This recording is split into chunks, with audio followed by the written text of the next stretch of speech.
This show is for informational purposes only. In view of the complex nature of health and disease, it is only recommended that you change your current treatments or healthcare practice with the direct assistance of a health professional. You can contact Dr. Dale if you desire to achieve true health. Call his office at 931-591-2010.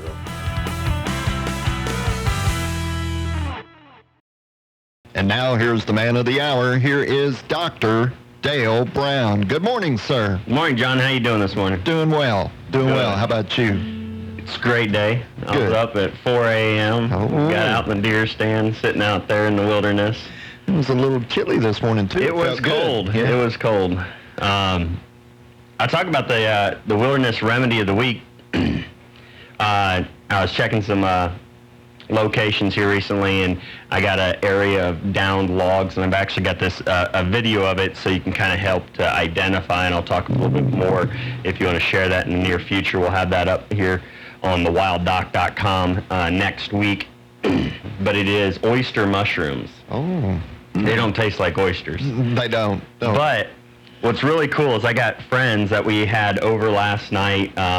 We grilled out, just had the families get together, and my buddy does not like mushrooms at all. Really? He's like, No. he's got an aversion to them. Yeah, He's just just like, no, take I 'em don't away. like them. I don't want to eat them. Yeah. But I cooked it up with a little red pepper and garlic spice, a little sea salt, a little black pepper in there, coconut oil, and took these oyster mushrooms and just sliced them real thin, put them in there, sauteed them in the skillet, and he loved them. Really? My wife ate them. He's been converted. I know. So it's all about how you cook it, I guess. Yeah. But these wild medicinal mushrooms, and I know I've been talking a lot about medicinal mushrooms here recently, and it's probably one of my favorite wilderness remedies is mushrooms, just because they tend to grow, or there'll be types of mushrooms that will tend to grow in seasons throughout the year. Yes. And they're so medicinal. All of last month we really talked about cancer awareness, or awareness of the things that we should be doing to prevent cancer, the harms of screening, or the lack of beneficial effects from screening, such as mammography and, different types of screenings that we do, like PSA tests and everything. So, we need to be aware of the things that I believe God's given us here on earth. And a really cool thing last week, and I'll go into details about what the oyster mushroom does as well, because there's multiple benefits to it. But I've always believed in my philosophy, my core philosophy. I really believe that God's given us everything we need to be healthy, to be well, to be able to take care of ourselves. And I did a talk last Saturday after the radio show, did a talk on cancer at a church, and I asked the crowd, do you believe that God provides us with everything we need? He tells us he will take care of us. He will provide us with everything we need. And then I asked him, now do you believe back in the 1800s that God provided people back then everything they needed? And everybody was like, yeah. And I was like, what about before then? Even BC, did God provide us everything we needed back in Hippocrates' days, 400 BC? And everybody's like, yeah. The Bible says from the beginning, he provided us everything that we needed. And I asked him, I'm like, so do you think all these drugs we're taking, all these vaccines, all these medical tests, all that, is that like, those weren't existent back in the day? No. So if that's everything that we have to be healthy? I think we've gone backwards. Yes, we have. It's all right here correct. if we'll just put it to use. Yeah. And it's like we took and our healthcare system studies plants, studies medicinal herbs out there in the wilderness. And then all the time I see in the research, like several studies on oyster mushrooms, talking about how this may lead to, the effect of this mushroom, because it's so beneficial in preventing cancer, so beneficial in preventing heart disease, it's antiviral, so many benefits. Yeah. And then they say, okay, so if we can identify within this mushroom what exactly it is preventing cardiovascular disease and plaquing of your arteries. They're like, this could lead to the development of new therapeutic agents. And in the research talk, that means don't they try to duplicate it? Yeah, they're going to try and figure out how they can isolate a molecule out of the mushroom, not just tell people. Like, it's so frustrating to me is to see that we have great beneficial research. Like last week, I was talking about ginseng, and how ginseng's been studied through the University of Vanderbilt. Okay, Vanderbilt Hospital and the university there studied the effect of ginseng on breast cancer survival, so mortality, death rate, as well as disease-free survival, so how long you lived without the disease ever coming back, and it was an exponential increase. There's a huge increase in disease-free survival as well as lower mortality rates from breast cancer and all-cause mortality. That's what's really, really cool about this. Because many times drugs, you'll see that it reduces the chance of a stroke, but it increases your chance of cancer, or it reduces your risk of cancer, but it increases your risk of stroke. Yeah. Well, ginseng and mushrooms do both. They reduce your risk of all of the above. Yes. It gets you healthier. And without any bad effects.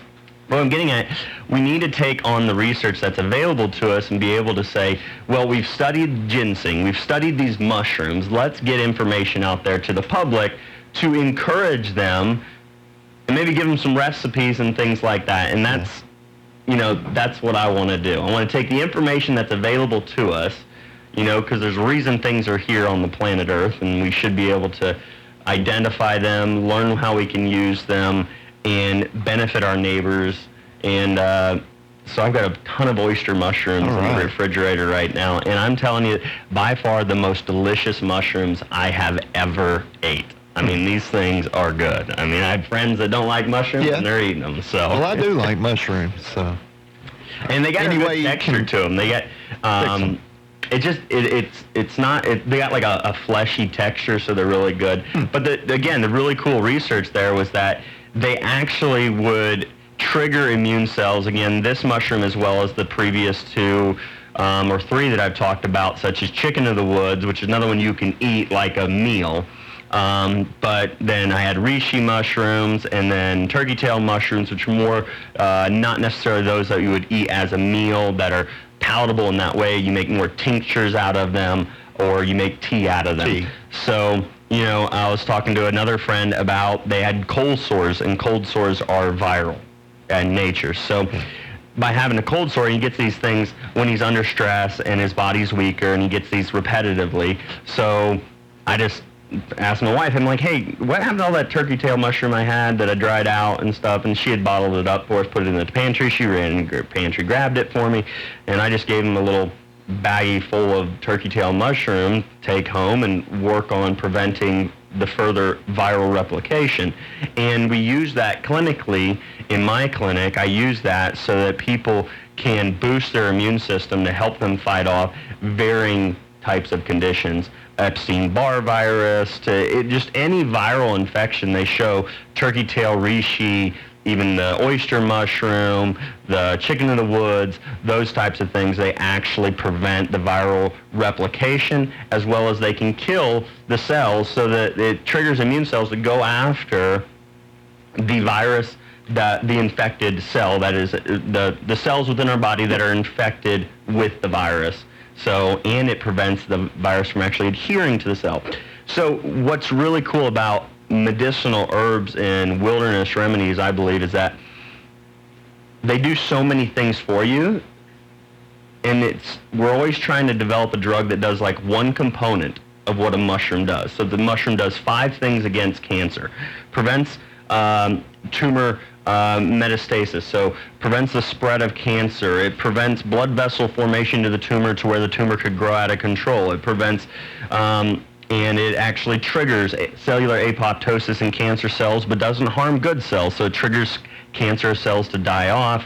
And then, so it does these multiple beneficial things for our body to fight X, Y, or Z disease process, and then manufacture drugs try to do one of those things, and then we try and develop another drug to do the other component, and then we try and develop another drug to do the other component. And so you're taking 5 exactly. instead of just having one. And by the end of it, it's like, okay, we've got a drug regimen that is going to come with all kinds of side effects, but what we're going to do is we're going to charge $5,000 for the first one, and then you're going to have to take the second one to counteract the side effects of the first one, and then we're going to charge you about $2,000 for that one, and then that's going to come with more side effects as well, so then you're going to need a third drug.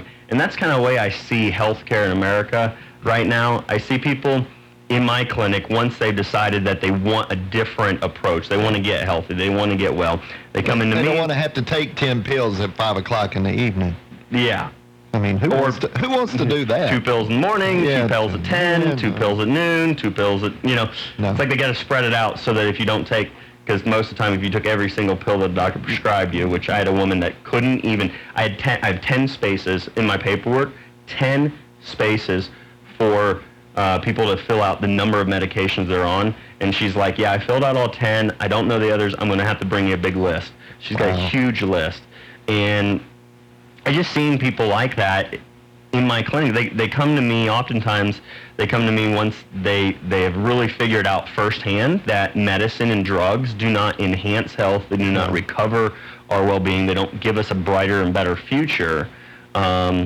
They really just drive us further and further into both health crisis and financial debt. That's kind of the way that the healthcare system is working right now.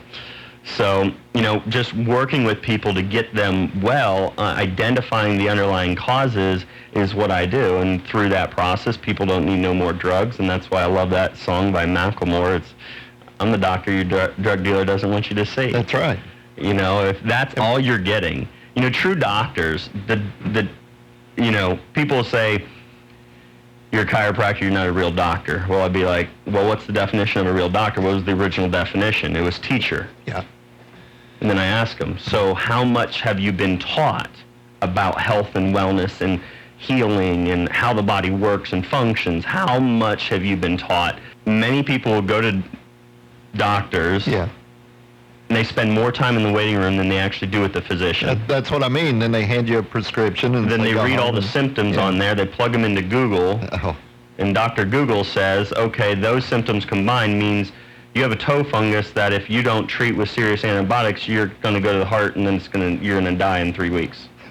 It's kind of, if you watch people with Google things, it's like they freak out. Yeah. It's like Dr. Google, like, you have cancer of the X, Y, or Z. You have this horrible fungus that can cause sepsis and all of a sudden. You're going to die. These are the symptoms. It's just a fever. Your body is fighting infection. Yeah. That's okay. Anyways. That's what it's supposed to do. Yes. I got a little fired up last week about just a little bit. I was talking about that article, and it was a British Columbia. It was up in Canada. There's an article up there, and I don't have it up in front of me right now, but it talked about a child who,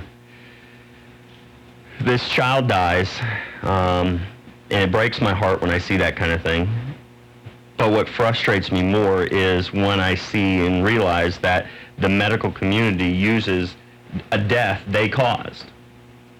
This child, if you read all the research except you can say all the research that's legitimate, because there's this other body of research that is not legitimate, and that's the stuff the CDC does.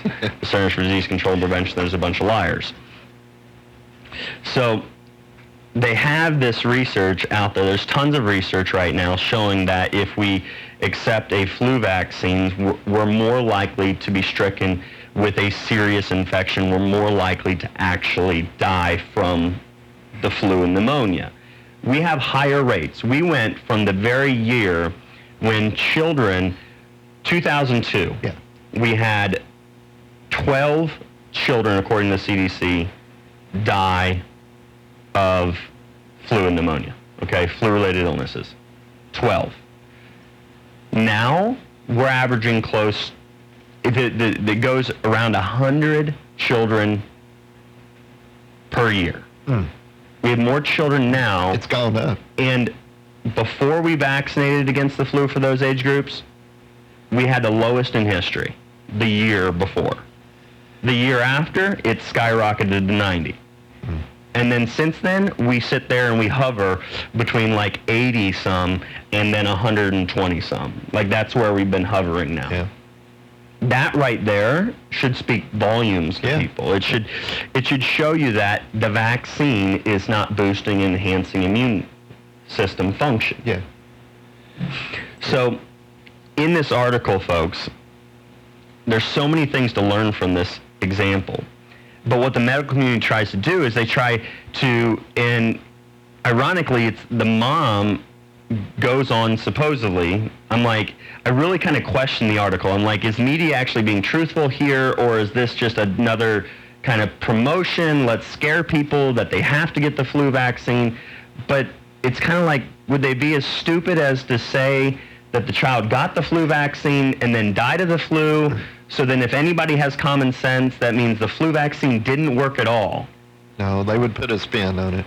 But they say that this mom is now on a campaign to get people aware that the flu is deadly and we got to get more children vaccinated against the flu. But her child died of the flu and they took the vaccine and she gave her child fever-reducing medications. So sadly, what takes place in this country right now is we have a healthcare system that oftentimes treats the symptoms or the functions of the body that are necessary for overcoming an illness. We treat those rather than treating the actual disease process, the causes of disease, or helping and assisting. Like, so had she given her child, they said they confirmed it, that it was influenza B, so it was a viral infection. Had she given her child warm green tea, ginger root to help with the soreness and the achy and the inflammation in the body, and then gave a turkey tail mushroom tincture, or you know what, if they were willing to eat and they could eat at that time,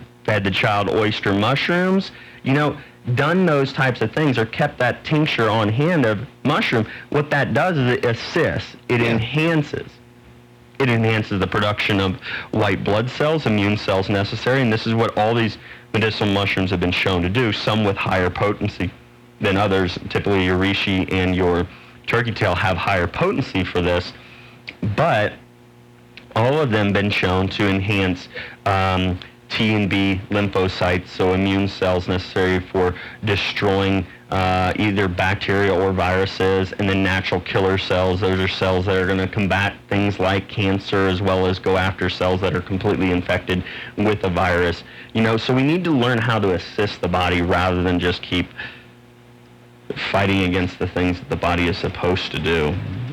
Folks, I'm the Wild Doc. Thank you for listening out there. I definitely want to encourage anybody out there on the radio.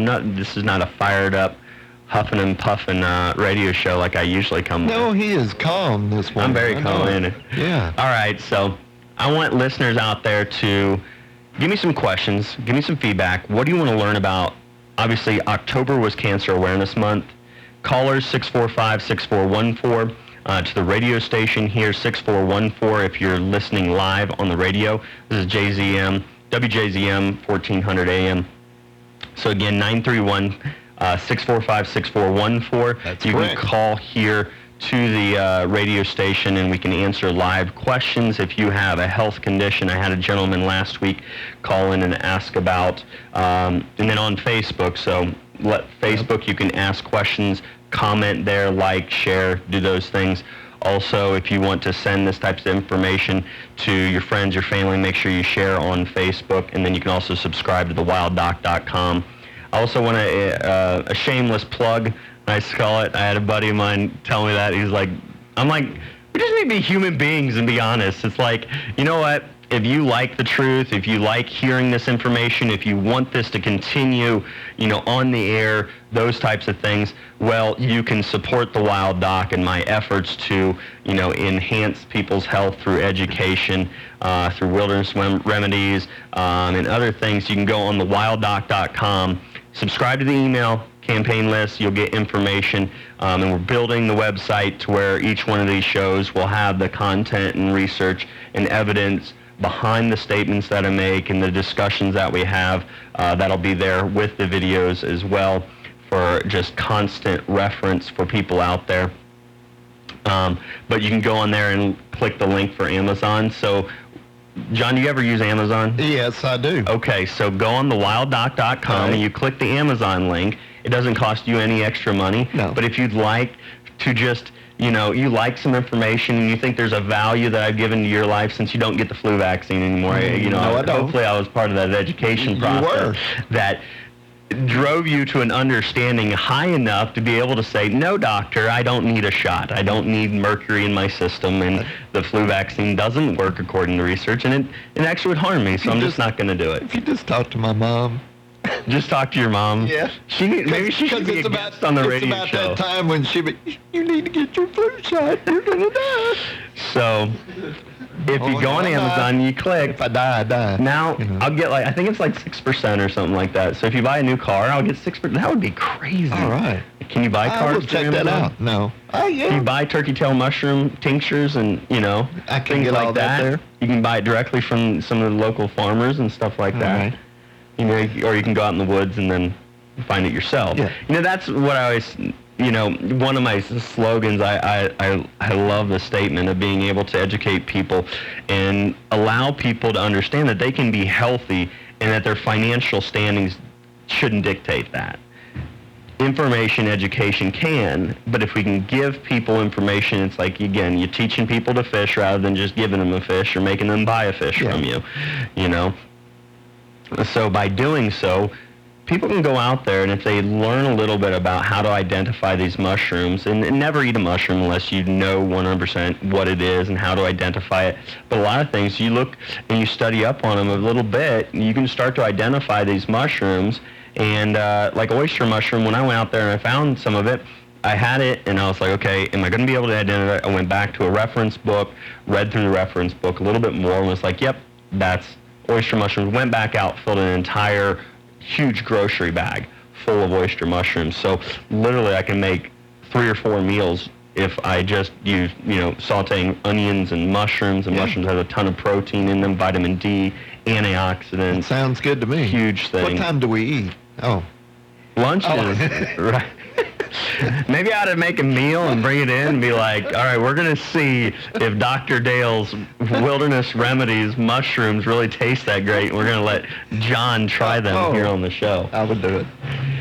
But yeah, you can support the Wild Doc. Just click on the Amazon link if you buy supplements, or if I give you information. And what I want to do through that is just, give people an ability to shop. It's not like, I listen to a lot of, quote-unquote health professionals out there, and some very educated doctors and stuff online. So they're helping people, they're giving them information, but then they always end it with, you know what, I've got the best supplement. I've got the best protein powder. I've got the best. There's criteria to determine whether a supplement is good or bad. With proteins, it's like it better be organic, because you better not be getting, conventionally raised dairy milk that has a ton of antioxidant, vaccines. It's fed grains and chemically sprayed grains, and then the fat ratio is all out of whack, and the hormones are being pumped into these cows to make them milk longer. Yeah. So I don't want that stuff in my proteins, so I look for organic and grass-fed proteins, And normally it's the less ingredients, the better. You don't want anything that you type in on Google and then you look like, oh, propylene glycol is in this supplement. That's weird. Yummy. That's antifreeze. Yeah. And, or polysorbate 80. Okay, we got another chemical tied to leukemia, so I don't want to take that or give that to my children. So identifying the ingredients in supplements, that kind of thing, is what I would recommend you do. Facebook, anybody out there who wants to hear any type of specific questions answered in the future. Again, we had a gentleman last week, and I can detail a little bit more about that. He asked the question about what was the benefits of the stress tests, cardiovascular stress tests. So he was asking about, are those safe? What's the benefits of them? And what I tell people is any type of test whatsoever. There are tests that I say, if there's like mammograms, if they cause cancer, no way, no how is my family or anybody that I love, am I going to say, yeah, go ahead. There's no benefit to them. It's proven throughout the research there is no benefit to that type of screening. There's other safer alternatives. All right, so the same thing goes with cardiovascular tests, stress tests. We have to say beforehand, what are we going to do with the information? All right, I was talking with a patient, had some symptoms going on. They're coming into me, and he's like, okay, I've got frequent urination. I've got issues there. I feel like I may have prostate problems.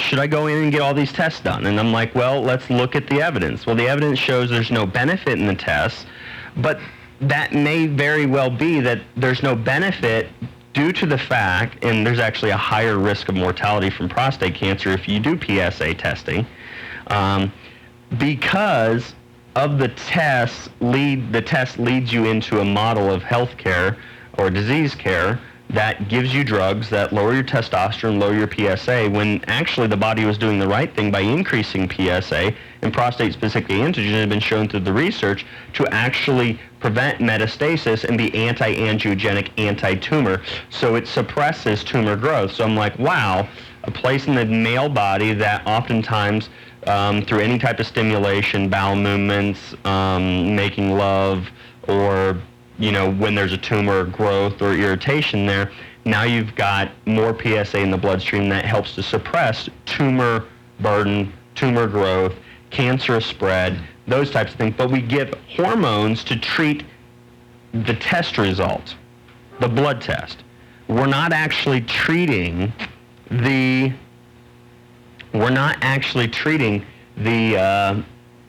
cause of the problem. Yeah. We're actually treating what the body is using to help the body survive longer. So it's like, let's lower and that's oftentimes what happens is, let's take cardiovascular disease. People go in, they get all these tests, a lot of times the blood work will come back and they've got high cholesterol. That's an indicator, same with PSA. It can be an indicator of a state of poor health, but if we add things to it that would kill a person quickly, an entire bottle of cholesterol meds or entire bottle of medications for lowering your testosterone PSA would cause a man to have a heart attack and stroke sooner than the cancer would ever negatively affect them. So, and the same thing goes, the cholesterol meds lower a blood test marker, but do not stop the damage to the arterial walls. Do not stop the clogging of the arteries that then cuts off oxygen, blood flow to the heart, those things. We're treating markers, not actual disease processes. Yeah. And that's what we need to shift the healthcare system into, and that's what I talked with this gentleman this last week, one of my patients. I was like, you can go in and you can do all the tests. So in this hand, we can go in, you can do the test, and you may find you have high PSA, you may find you've got benign hypertrophy and large prostate. You may find that with the test, and you're going to spend a couple $1,000s to do that.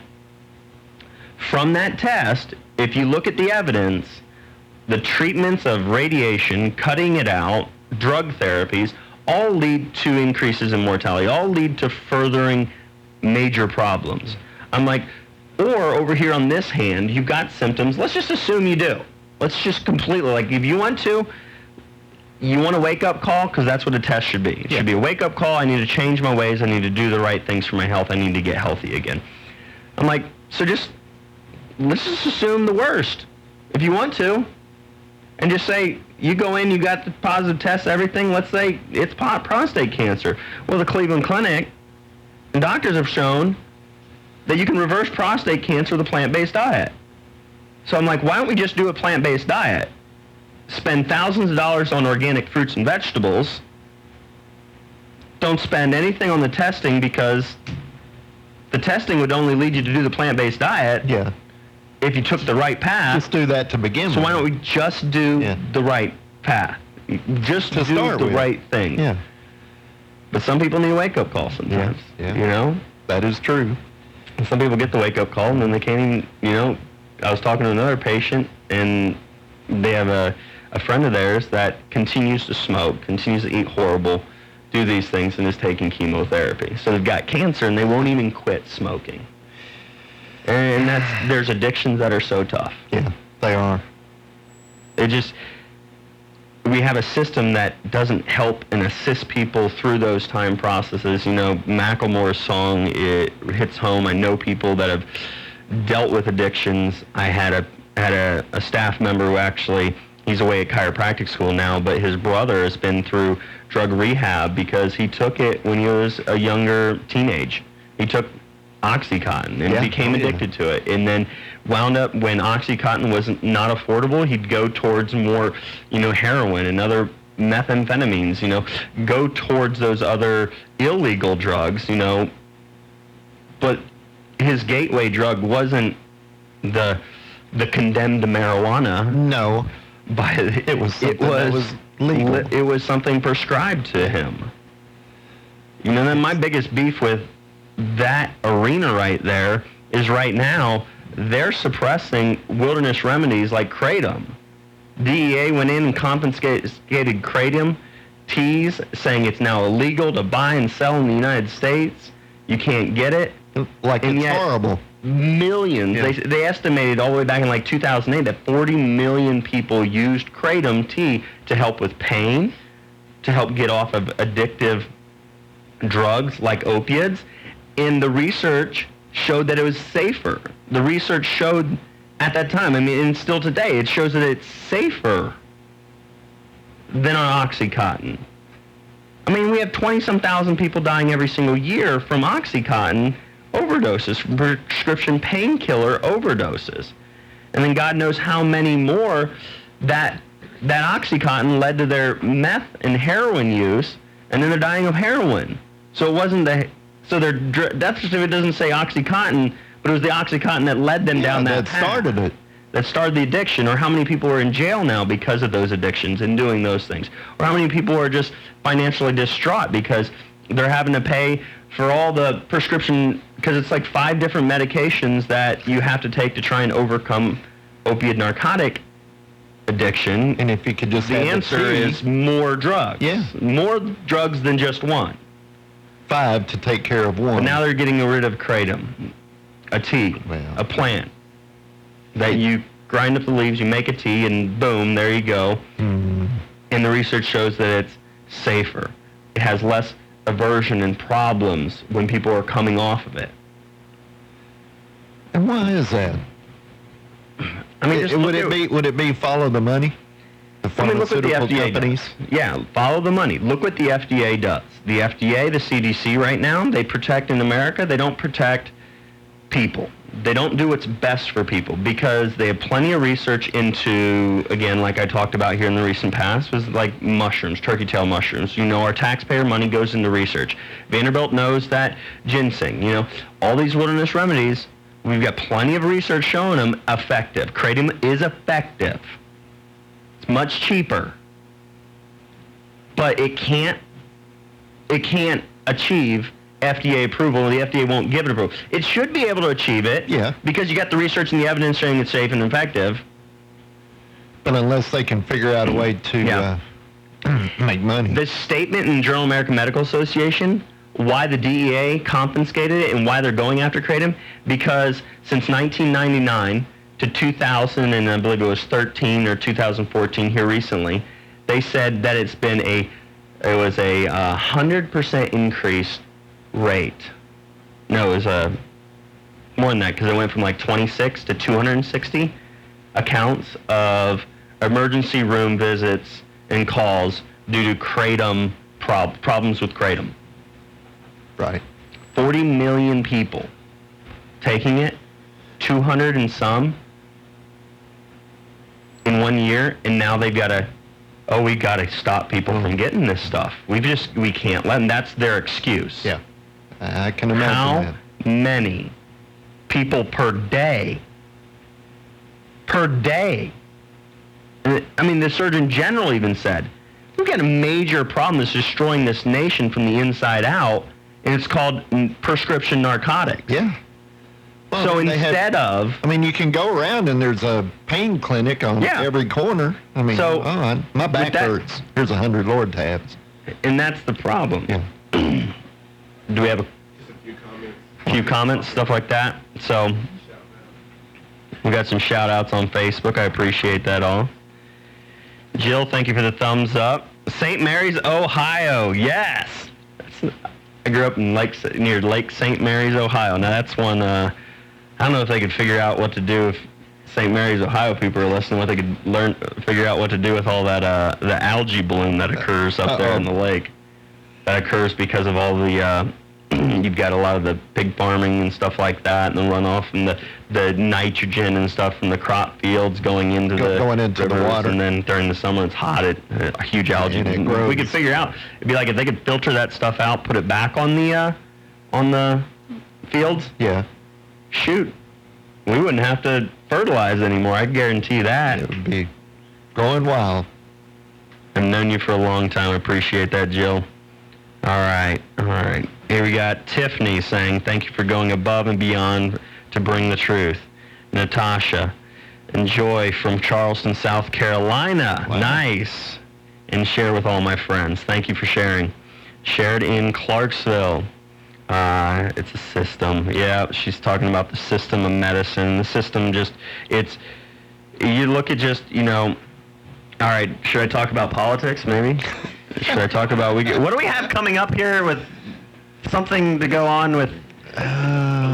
We've got, it's not rigged, folks. It's not rigged. It's not. All right, anyways. Depends on which side you're on. So, I don't know. So you probably know who I'm going to vote for, because let's just take one easy example. Hillary Clinton receives more money than almost all the other, this is way back when Ben Carson and everybody was running. Yeah. Okay, before we determined which two we had to choose between, quote unquote, which two. She received more money than almost all the others combined. It's ridiculous how much money she receives from the pharmaceutical industry. See, folks, think about this. And that's how they get their From the perspective of the Democratic Party and what Hillary says, she says she wants to bless the middle class, for the underdog, for those that make less money, and it's like not the top 1%, those people, but she's part of the top 1%. And how'd she get there? Through lying and selling uranium to the Russians and, being given tons of money from the pharmaceutical industry. That is, and the pharmaceutical industry isn't the top 1%, folks. They're the top 0.00000000001%. That's how top they are. Yeah. Like they're the richest trillions organizations in the world. All right? Why? Because they've convinced people that they have to have it. And then they've determined and dictated what the CDC and the FDA does, and they push the CDC to lie for them.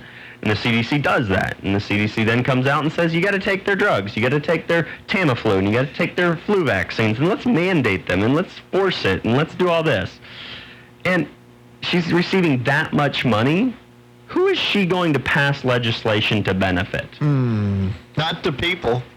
Do you think the pharmaceutical industry is like, hey, folks, let's pay a bunch of money to Hillary Clinton so that she can then turn around and lower drug costs in America so that healthcare spending gets reined back in under control?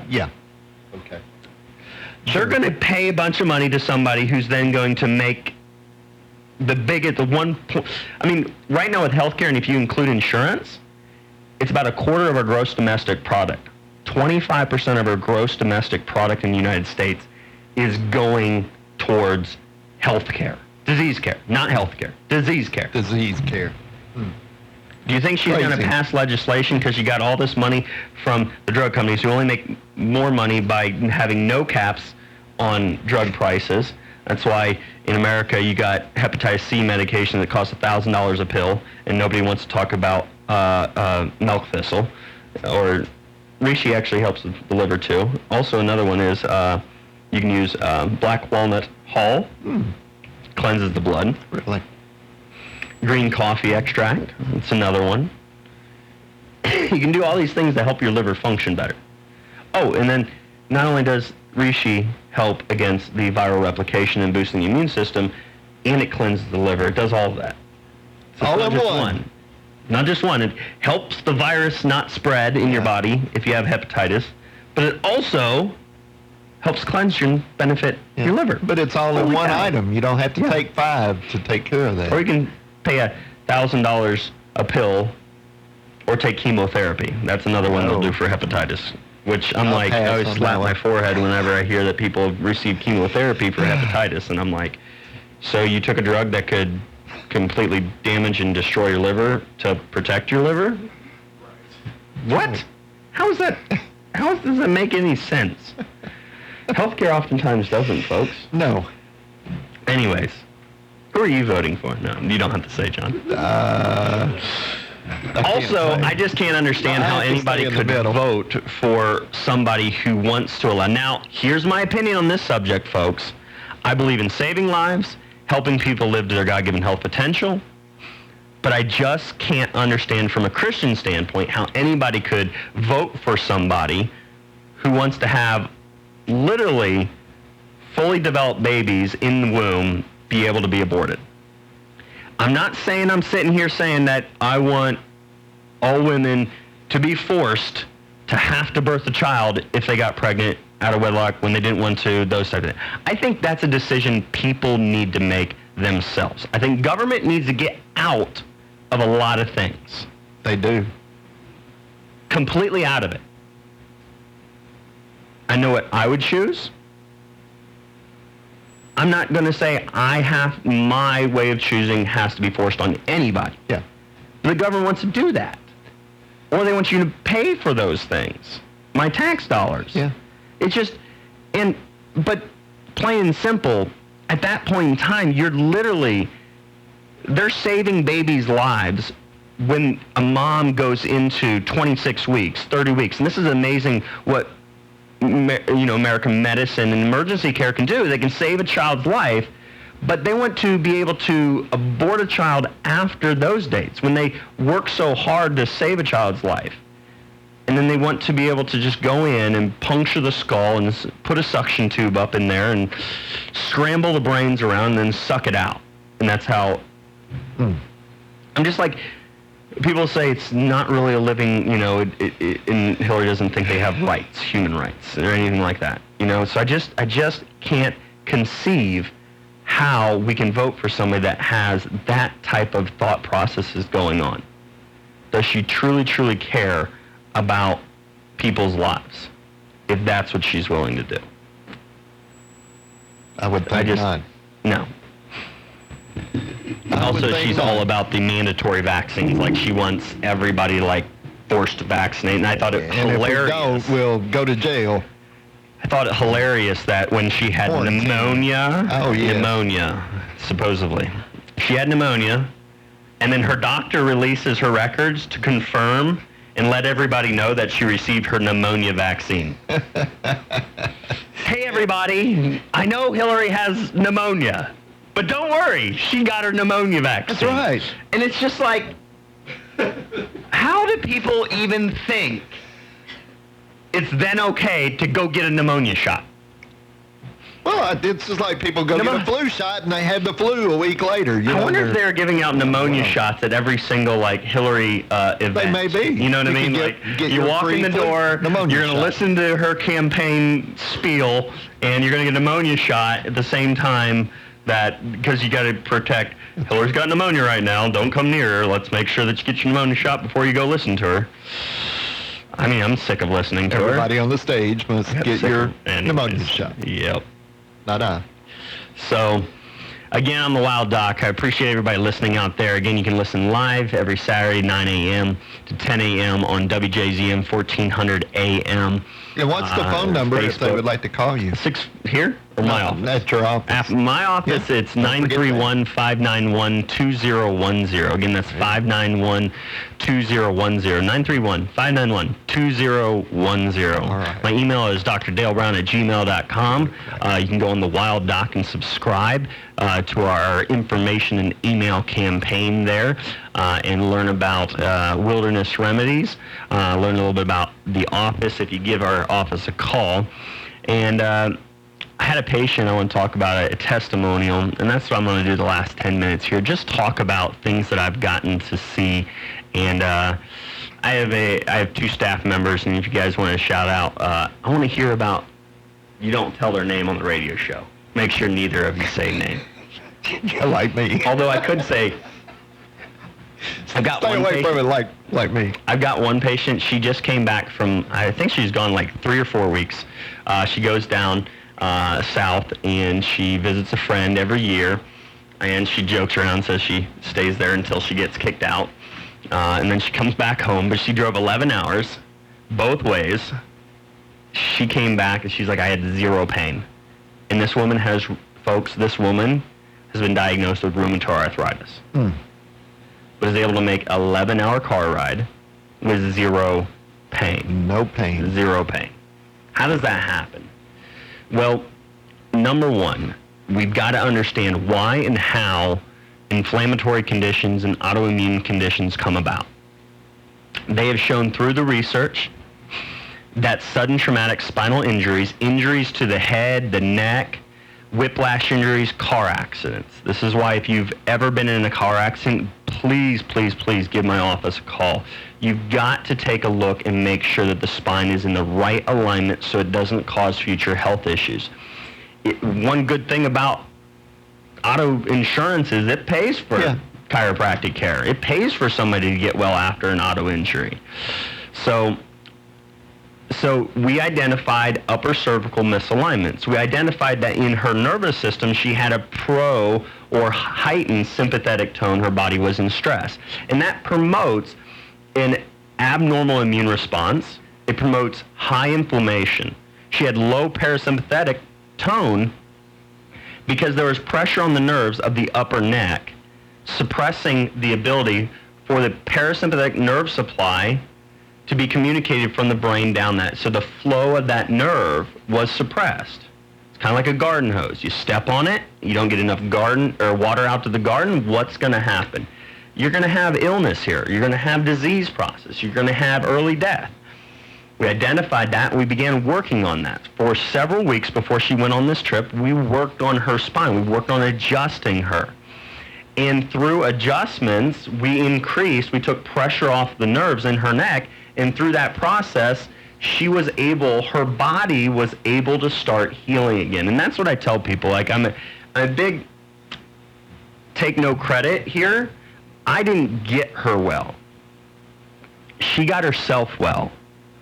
Because everything that's occurring in her body should have been occurring in the first place, but it was being suppressed because a bone was out of alignment, putting pressure on a nerve, squeezing that garden hose of health and life. Yeah, the road was blocked. Yes, there's a traffic jam. As soon as you remove the barriers, everybody starts to the flowing. flow, boom, all of a sudden health is restored.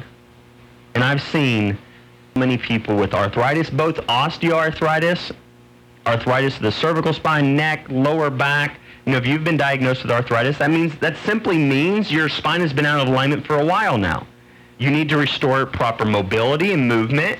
You need to break up that arthritis over time with gentle adjusting and exercises and movement exercises, and through the restoration of normal movement and mechanics of the spine, what happens then is you restore health. You restore fluidity of those joints. Yeah, the body allows itself to heal.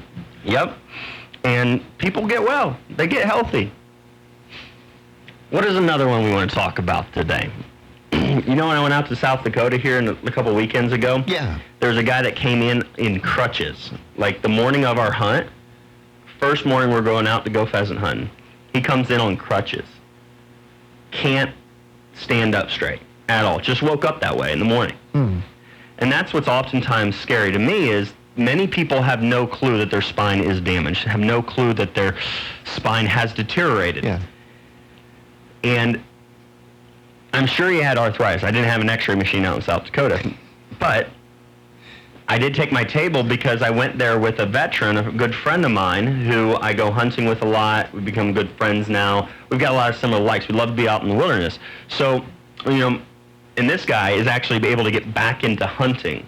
So the friend that went to South Dakota that lives here in Clarksville that, I hunt with and enjoy outdoor sports with and stuff, he's had PTSD, he's had traumatic brain injuries, he's had major neck problems, he had major back issues, all these things. And his back issues were giving him so many problems that he couldn't hardly get out there in the woods and be able to drag a deer out and those types of things and do the things that he loves to do. And the same thing with this guy. Out there in South Dakota, he comes in crutches. He's not even going to be able to hunt that day and do the things that he loves to do. I want to ensure people a better future, a future that they can do the things with their family. If it's play catch with their son, I've got a patient, he can't even throw the football with his son. You want to give him hope. Yeah.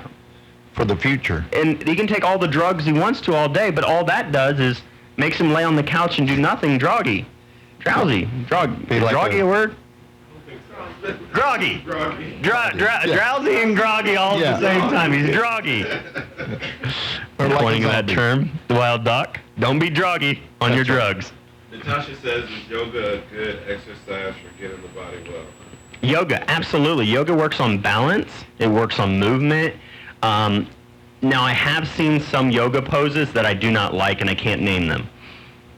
I don't know the names of them. That's good. I've seen that one. Is that a pose? Yeah, that is. Oh, the downward dog. That's one. I know that one. Downward dog. The cat and camel. I know that one.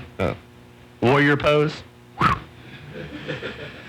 Anyways, yes, yoga is great. My sister teaches at the YMCA. My wife does that periodically. I've done it several times.